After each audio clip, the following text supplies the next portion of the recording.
Welcome back to Monkey Gardening. My garden storage has finally arrived. This has been a bit of a saga. It was nearly a month ago that I ordered it.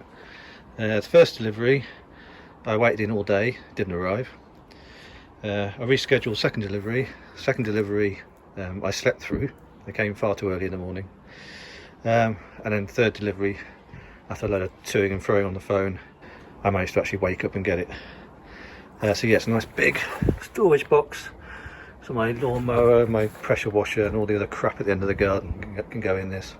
Although I do need to get a lock, such as it's worth, for the catch.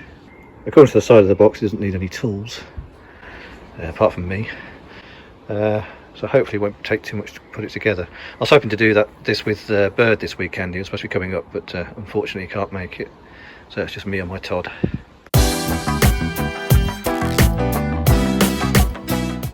Okay, so I've just opened up the instructions, and actually you do need tools. It's just that what they were trying to get at on the side of the box was that the tools aren't included. But I think we can manage a spirit level, a screwdriver and a drill. I'm not quite sure what the rake's for. Anyway, there's also a Q, one of these Q codes. There's a little video you can watch, so I might do that.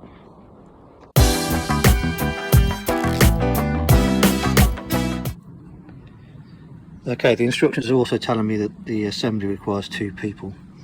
I've just texted my mate Nathan.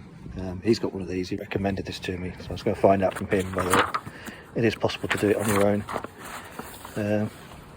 Looking through it doesn't look that complicated, he says. There's a hell of a lot of screws though. There's 48 screws to put this thing. But otherwise it doesn't look too bad. While I'm waiting to hear back from Nathan, I'm just sorting out where this thing's going to live. So ideally it wants to be on a level bit of ground. Luckily I've got these paving slabs down here, which is where my shed used to live.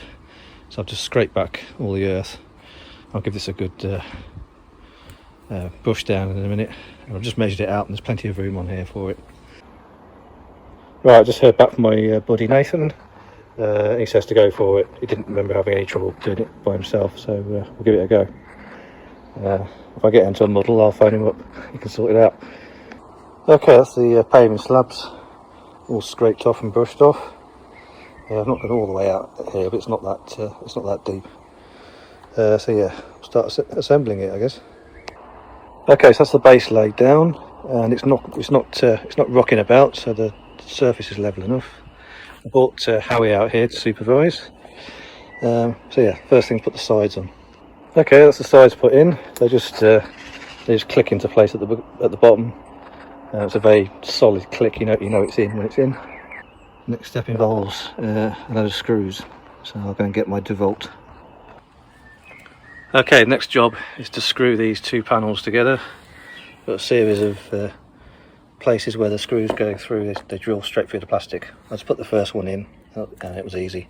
So I'm just going to do the other 4 with my trusty DeVault, which Bird gave me. It's an excellent tool. Okay, so that's the back screwed together. That all went very smoothly. Now I'm going to place the back, or slide the back into the whole thing itself. So we'll try that. Okay, that's the back slid in and located. I thought that was going to be a lot trickier than it was.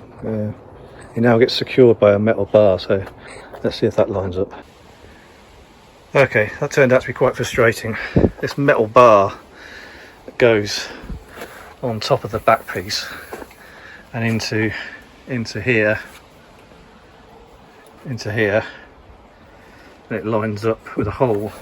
It's the same on this side. We're getting both sides to line up, and for the whole of the side to be in the right place. It was awkward as hell. And then you have to screw all these screws in. So the cam works terrible. Let's move back a bit. You have to screw all these screws in to hold the back in place, but none of them are pre-drilled. And trying to get enough leverage on this thing, because this thing just wants to move around, is a pain. So in the end, to get the last few in, I drilled up a small pilot hole. That made it a lot easier. I should have done that from the beginning, but that's not what it tells you to do in the instructions. But anyway, that's on. I think it's in the right place. But yeah, that was a fiddle. Okay, so this is day 2 of building this thing. After fixing the back of that thing, which nearly broke me yesterday, I decided to stop. and have a fresh start today. Hopefully the rest of it will be a lot easier, he says. Anyway, next job is to put the other one of these hinges on the lid. Okay, so I've just screwed the lid on, or screwed these brackets to the frame, and yeah, it closes rather satisfyingly on the gas struts. Nice smooth action. Right, doors next. Okay, this is one of the doors. I've just fixed the latching. I'll show you. Okay, that's the next step, which is something to do with the other door. Okay, that's the doors fitted. That was relatively straightforward. Have to move some of this dirt out of the way so I can actually open the doors properly. And I think it's just a matter of fixing the latches and stuff on there. Okay, and we're done. That is it. So yeah, the last few stages were okay. The main issue is that these screws that they give you, there's no pre-drilled holes, or some things there are, some things there aren't. But the pre-drilled holes are so small that the tightness of this going into the trying to screw this in, it's like you need huge amounts of torque. It's not been so bad on the other stuff, but on the stuff I was doing yesterday on the back, yeah, drilling a pilot hole would have made things about 1 billion times easier. I don't know why they don't suggest you do that in the instructions. But otherwise, it's a very sturdy thing. It wasn't complicated to put together, apart from that metal bar at the back. Yeah, it all clips together nicely. Goes up nicely on the struts.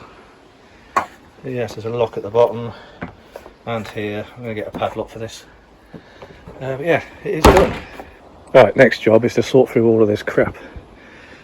See what I'm keeping, see what I'm throwing away.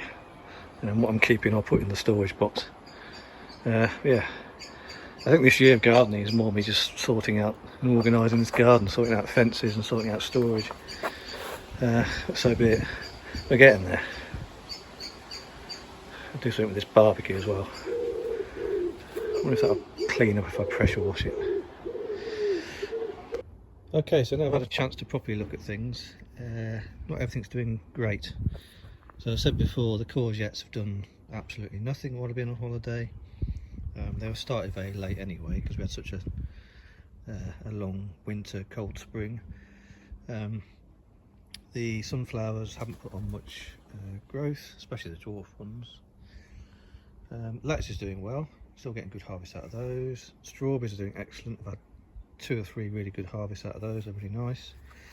So at the weekend I went to Kenyon Hall Farm, which I've featured on the channel before.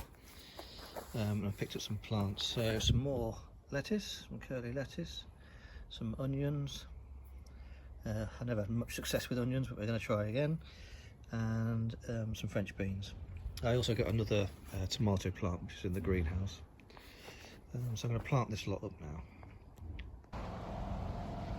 Right, so I'm finally back doing some gardening rather than DIY. So these are the courgettes that were living in my cloche. I was going to pot them up into bigger pots. But then I realised I didn't have enough compost, and I didn't really want to make a trip to B&Q or Lidl and buy yet more compost. So I've just had a look at the bed, and the compost in this bed is really good. If you're a long time viewer of this channel, you might remember in the first season when we were in lockdown, you couldn't get compost for love nor money, and I finally managed to get some delivered from an online company. It was a massive delivery.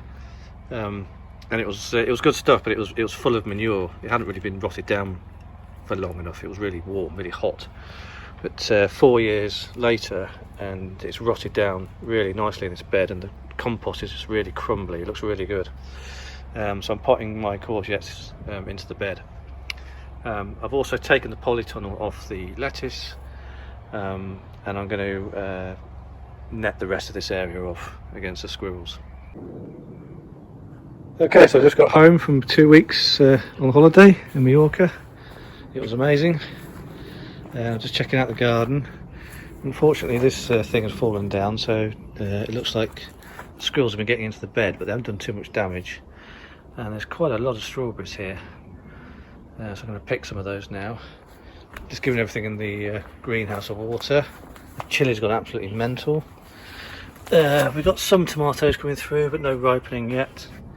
Everything in here was a bit thirsty, but I think we got back in time. Plenty of lettuce. So yeah, I'm going to pick a few things. The sunflowers aren't doing particularly well. I know the weather's been miserable while I've been away, so that's not too surprising. Yeah, I'm going to pick some of these strawberries.